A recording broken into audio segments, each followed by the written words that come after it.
캐나다 한인들의 대표적인 자영업이 컨비니언스입니다. 대도시에선 코너스토어라고도 하고 시골 쪽으로 가면 그로서리로도 불립니다. 지난 7, 80년대 이민 온 많은 한인들은 부지런함으로 컨비니언스를 운영하며 자리를 잡았습니다. 인기 드라마였던 킴스 컨비니언스에서 보듯 토론토의 경우 5년 전만 해도 컨비니언스의 7, 80%가 한인들에 의해 운영되었습니다. 그러나 이제 달라졌습니다.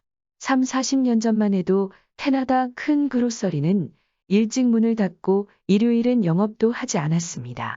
그 틈을 이용해 한인 이민자들은 아침 6시부터 밤늦도록 하루도 쉬지 않으며 돈을 벌었습니다. 이제 경쟁이 치열해 수입도 예전만 못하는 데다 몸으로 때우는 그런 노가다 비즈니스를 하려는 젊은 한인 이민자들도 많지 않습니다. 드라마 킴스 컨비니언스의 촬영 현장이었던 토론토의 컨비니언스도 건물과 함께 389만 달러의 매물로 나와 있습니다. 석유회사 파이프라인 설계를 하다 5년 전에 실직된 캘거리 한인 자나슨 조 씨는 컨비니언스 인수를 2년간 알아보다 결국 손을 들었습니다. 캘거리에서 컨비니언스 매매는 폭탄 떠넘기기와 같다는 느낌을 받았기 때문입니다. 싼 가격으로 나와 있는 컨비니언스 매물의 스테이트먼트를 보면 담배나 복권 판매로 매출은 부풀려 있지만 실제로 남는 것은 별로 없어 보였습니다. 캘거리에선 대형마켓들이 연중 세일을 하고 있습니다. 요즘 젊은 사람들은 온라인으로 화장지와 크로락스까지 오더합니다. 컨비니언스를 운영하던 50대 한인이 건물 주인이 수리한다며 갑자기 나가라고 하는 바람에 권리금과 많은 것을 잃고 좌절감의 화병을 얻어 사망한 경우도 보았습니다. 그러나 대도시와는 달리 알버타 북부나 사스케처원, BC주 오지 마을로 가면 사정이 다릅니다. 시골에서는 기본 그로서리에 우체국, 코일론들이 일커, 주유소 등을 겸하는 독점 업체가 되기 때문입니다.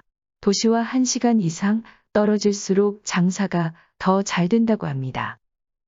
알버타를 중심으로 사스케처원, BC주 오지 마을을 돌며 그로서리나 주유소 등의 물건을 대주고 있는 베스트 트레이딩 써니 리 사장은 아직도 오지의 그로서리는 그런대로 잘 운용되고 있다고 합니다. 이 사장의 거래처는 400개 업체가량 됩니다. 이 가운데 80%를 한인들이 운용하고 있고 30, 40대 젊은 분들도 적지 않다고 합니다. 인구가 고작 150명인 알버타 북부 벽촌에서 그로서리를 인수해 1년에 120만 불의 매출을 올린 한인 부부도 있습니다.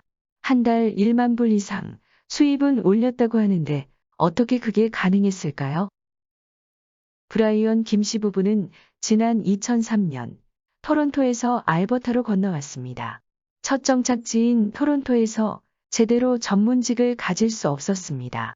남편은 구두수선, 컴퓨터 수리를 했고 부인은 캐시어로 뛰었지만 렌트비가 비싸 매달 1,000불 적자가 났습니다.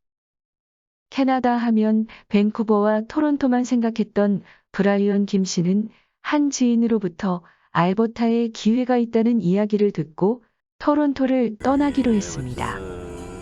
알버타주 에드먼톤으로 건너와 모텔에 임시거처를 정하고 매일 수백 킬로미터를 누비며 적은 돈으로 할 수 있는 비즈니스를 찾기 시작했습니다. 그리고 알버타 북부 마을 에시몬토라는 벽촌의 그로서리를 인수하기로 했습니다. 인구가 겨우 130명이었습니다. 기본 그로서리의 우체국, 리커 코릴론들이 스쿠프 아이스크림을 겸하는 제너럴 스토어가 되었습니다. 부부는 3,000 스퀘어피트 매장에 물건을 꽉꽉 채워놓았습니다. 풍성해 보이도록 했습니다. 부인은 도매상의 카탈로그를 꼼꼼히 살피고 되도록 다양한 상품들을 주문했습니다. 하루도 안 쉬고 아침 6시부터 밤늦도록 열심히 일해도 피곤한 줄 몰랐습니다. 그러다 보니 입소문이나 조금 떨어진 곳에 사는 인디언 리저브 사람들도 왔습니다. 인디안 리저브 안에도 가게가 있었지만 상품 구색이 더 좋았기 때문입니다. 그리고 인근에 호수들이 있어 여름철엔 캠핑족이 몰려왔습니다. 특히 5월 말 빅토리아데이 연휴가 되면 마실 것과 아이스크림을 사러 한국 추석 대목처럼 외지 손님들이 가게에 바글바글 몰려들었습니다. 마을 주민이 급히 살 물건이 있어 꼭두새벽에 가게 문을 두드려도 기꺼이 맞이했습니다. 그러다 보니 1년 매상이 120만 달러가 되었습니다. 시골 그로서리가 좋은 것은 살림집이 달린 가게 건물을 살 수 있다는 것이었습니다. 그렇게 비싸지도 않았습니다. 대도시처럼 건물을 리스해 컨비니언스를 운영한다는 것은 계약 조건도 복잡하고 위험이 따릅니다. 마을 인구가 적은 것이 오히려 장점이 될 수도 있습니다. 인구가 500명이 넘으면 코압이나 소베이 등 대형 업체가 들어설 수 있습니다.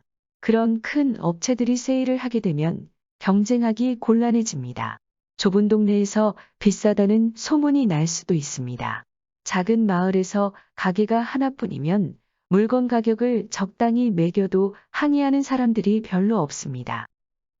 물론 친절을 다해서 동네 사람들을 가족처럼 지내도록 하는 것도 중요했습니다. 부부는 4년 동안 가게를 운영해 다른 사업을 할 수 있는 종잣돈을 모았고 다른 한국인에게 넘겨주었습니다. 새로운 한인 부부도 장사를 제법 잘했고 또 다른 한국인에게 넘겨주었습니다. 브라이언 김씨 부부는 그로서리에서 종잣돈을 모아 인근 소도시로 진출했고 텔로스 대리점을 열어 또 성공을 거두었습니다. 큰 농장도 샀습니다.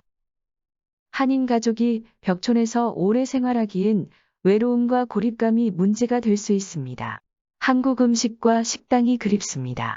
카톡과 페이스북으로 누구라도 연락하지만 그래도 한국 사람과 어울리고 싶습니다. 겨울이 춥다 보니 조금 따뜻한 곳으로 가고 싶은 유혹도 생깁니다.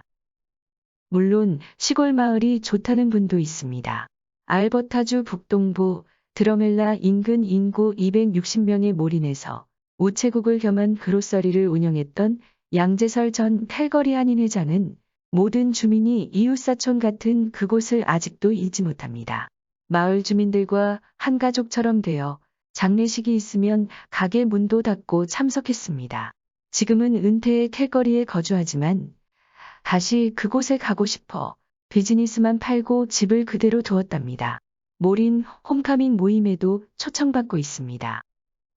제임스 킴 씨는 5년 전 워크퍼밋으로 한인 주유소에서 3년간 일한 후 영주권을 받자마자 인구 800명인 사스케처원 벽촌의 그로서리를 백인으로부터 인수했습니다.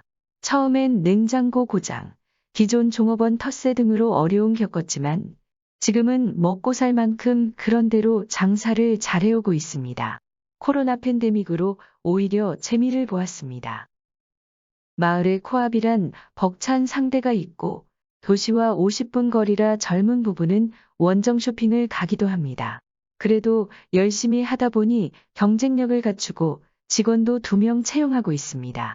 제임스 킴 씨는 인구 400명 이하의 시골 마을에서 독점이면 그로서리를 해볼만 하다고 말합니다. 그러나 사스케처원의 벽촌 가운데는 인구 감소로 소멸하는 경우가 있기 때문에 유의해야 한답니다. 인근 광산의 폐쇄, 마약 성진 통제, 주민들의 노령화, 병원 등 편의시설 부족 등으로 마을 자체가 사라지는 경우가 적지 않기 때문입니다.